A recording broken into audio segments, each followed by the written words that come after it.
Welcome to Lesson 4 of International Banking and Insurance. This is Professor Tefero from Port St. Lucie, Florida.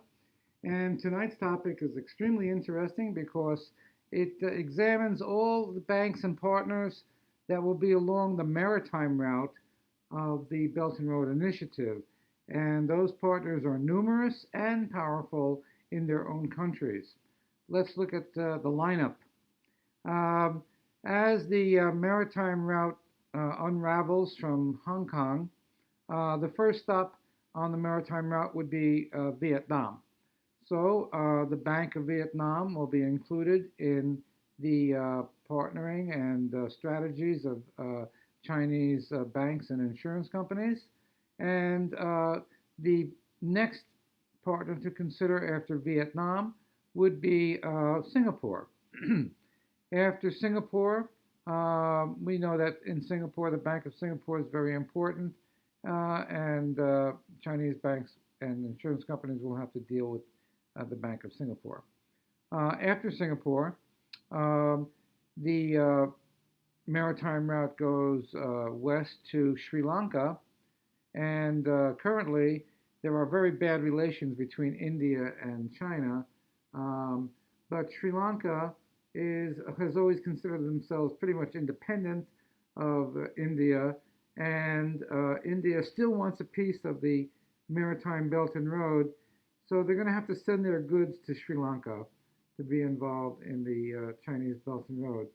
China will forgive them because they'll make money, and India will forgive China because they'll make money. And as long as people are making money, they have a tendency to forgive each other. So, you'll have to consider the banks in Sri Lanka, which are probably connected to the mainland banks of India. As we move west, we get to Djibouti, and now we're in Africa, and you have to consider the major banks in Africa, including banks in South Africa and in Egypt.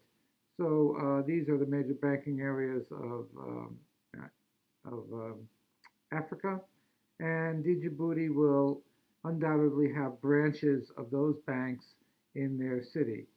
Um, as the maritime route moves up the Red Sea, they will be stopping in Saudi Arabia, and Saudi Arabia, of course, has major banking facilities in each of their port cities.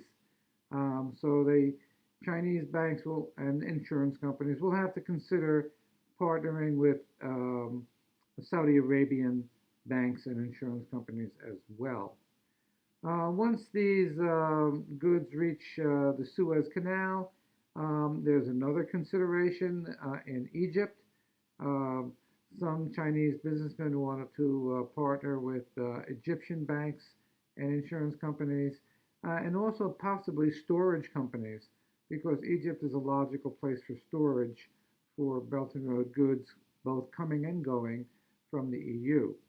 Once arriving at the EU, the Chinese companies may want to partner with either um, Greek or Italian banks. And if they're doing business in Germany, they'll be partnering with German banks as well. They may even partner with the Swiss bank, even though they're not going to Switzerland. Um, these are major considerations for Chinese companies doing business on the Belt and Road. They're going to have to deal with these local banks in each of these countries, and it might behoove them to partner with all of them to a limited, very limited degree.